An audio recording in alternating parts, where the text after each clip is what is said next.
address evils like racism and poverty within our communities? How do you address militarism? One view is by adopting a way of life that uses nonviolence. This concept, embraced by Dr. Martin Luther King Jr., is like stars shining across the dark depths of our society. Today, the King Center is keeping the dream alive by educating citizens about Dr. Martin Luther King's philosophy and principles of nonviolence, which he acquired from his studies and used in the civil rights movement. Let's get to know more about the founder. April 27, 1927. Coretta Scott was born in the small town of Hayburger, Alabama. Years later, her family moved to Marion, Alabama, where she lived in the 1940s and 50s. During this time, if African Americans dared to dream of equality under law, there would be dangerous consequences. If they owned a business, it could be burnt to the ground. Furthermore, someone close to them, such as family members, could be hung with their body covered in bullet holes. This is not a world Coretta would let exist without a challenge. Education and faith were important to Coretta because of her parents. Her mother only had a 4th grade education, and her father made it through 1 year of high school. They prayed that there would be a way for their children to achieve the educational goals they were denied. Mount Tabor AME Zion Church was a place for Coretta to escape from the horrors of segregated life. Her love for music started at church as a result of her singing in and directing the church choir. Because of Coretta's and her mother's shared vision of a quality education, Coretta ended up attending Lincoln Normal School. For the first time, Coretta witnessed white people not just teaching Black students, but also sharing compassion for them. She was introduced to peace activism from some of the staff members who were Quakers. Coretta graduated as valedictorian from Lincoln. She was excited when she was accepted to Antioch College. By being exposed to different cultures and religions, it laid the foundational idea of what she learned was termed the beloved community. Coretta was the first Black person to major in elementary education at Antioch, with a minor in voice. One of her first experiences of discrimination at Antioch was when she pursued the requirement to teach for a year in the Yellow Springs, Ohio public system and in the Antioch private elementary school. Because there were no Black teachers at the Yellow Springs public school system, Coretta was deprived the right to teach there. Coretta brought the concerns to the president of Antioch and the local school board.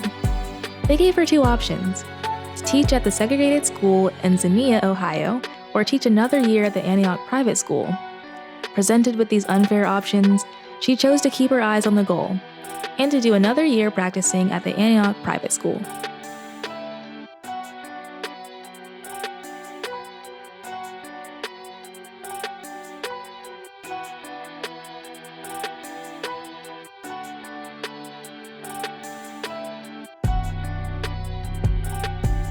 Which was a race relation and civil liberties organization involved with the peace movement.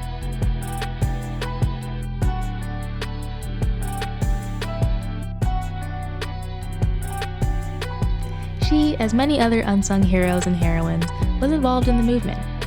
Let us examine the 4 major movements of campaigns that Dr. King influenced. Montgomery Bus Boycott. The Montgomery Bus Boycott was a political and social protest campaign against the policy of racial segregation on the public transit system of Montgomery, Alabama. It was a pivotal event in the civil rights movement. The campaign lasted from December 5, 1955 to December 20, 1956, when the United States Supreme Court declared the Alabama and Montgomery laws that segregated buses were unconstitutional. Rosa Parks, who was a seamstress, sparked the Montgomery bus boycott when she was arrested on December 1, 1955.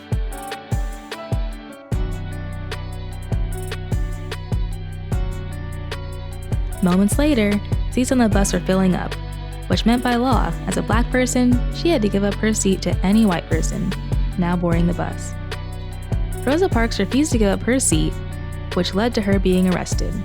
That same night, Joanne Robinson, an English professor at Alabama State College, heard of Mrs. Parks' arrest and stayed up producing thousands of leaflets. The leaflet informed people of Mrs. Parks' arrest and why there was a call for a boycott on the Montgomery bus system. In December 1955, Virginia and her husband Clifford, along with E.D. Nixon, bailed Rosa Parks out of jail after she was arrested for refusing to give up her bus seat for a white person. Afterwards, the DERS, along with the NAACP aided Rosa Parks in bringing her case to the Supreme Court.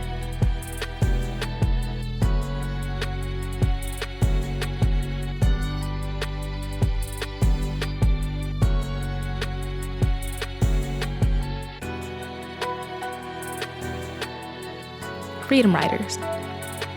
The Freedom Riders were groups of white African American civil rights activists who participated in freedom bus rides through the American South. On such rides, racially mixed activists traveled together throughout the Deep South, ignoring signs marked "for whites" and "for colored" in buses and in bus terminals.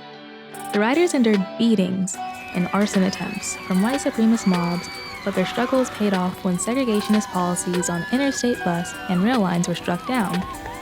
During 1961, the Freedom Riders decided to test a 1960 decision by the Supreme Court that segregation of interstate transportation facilities, including bus terminals, was unconstitutional.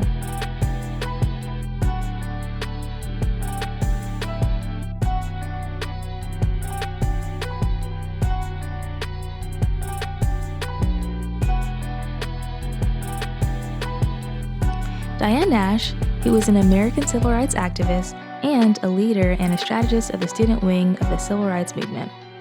She led student sit-ins in Nashville, Tennessee at Fisk University and assisted gatherings to participate in the Freedom Rides. In spite of the widespread violence, she said that it was clear to her that if we allow Freedom Rides to stop after so much violence had been inflicted, the message would have been sent that all you have to do to stop a nonviolent campaign is inflict massive violence. This campaign was one of the most successful of the civil rights era. The Birmingham Movement. The Birmingham Movement was launched in the spring of 1963 and was another influential campaign of the civil rights movement.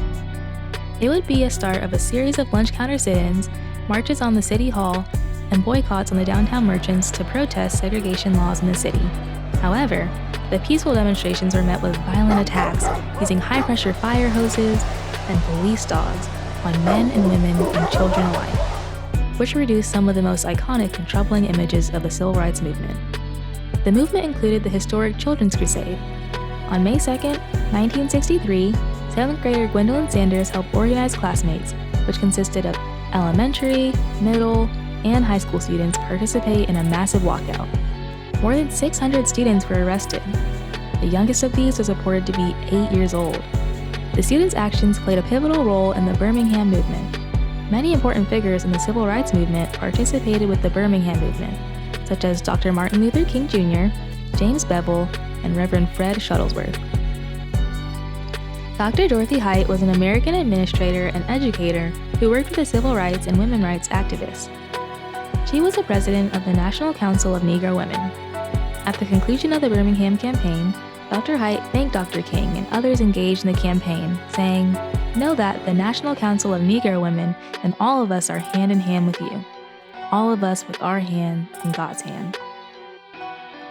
Dr. King called Dr. Height one of the great women of our day and age, and praised the women in the Birmingham movement, saying, "We wouldn't have a Birmingham movement if the women were not present in this movement." The Birmingham campaign ended with a victory in May of 1963, when the local officials agreed to remove white-only and black-only signs from the restrooms and drinking fountains in downtown Birmingham.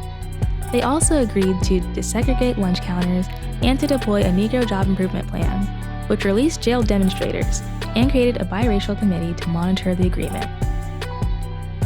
Selma. The Selma to Montgomery March was a part of a series of civil rights protests that occurred in 1965 in Alabama. The marches were organized by nonviolent activists to demonstrate the desire of African American citizens to exercise their constitutional right to vote in defiance of segregationist repression, and were part of a broader voting rights movement underway in Selma and throughout the American South. The protesters marched 54 miles from Selma to the state capital of Montgomery. The Selma movement lasted from March 7th to March 25th. It was consisted of 3 marches, March 7th, 9th, and 21st. Many important figures in the civil rights movement participated with the Selma to Montgomery March, such as Dr. Martin Luther King Jr., John Lewis, and Hosea Williams. Amelia Boynton Robinson was one of the civil rights leaders and key participants in the famous first march across the Edmund Pettus Bridge, which resulted in that day being called Bloody Sunday. Robinson was gassed and beaten.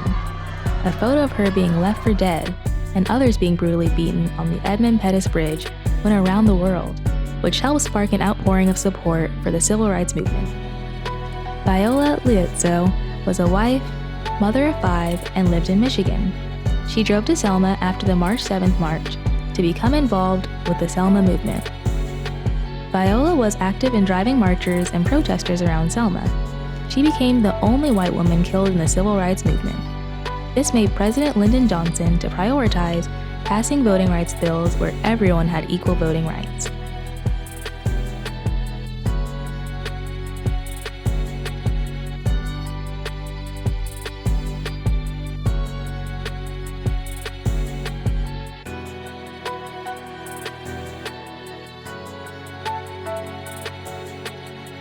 The American Civil Rights Movement lasted from 1954 and ended in 1968.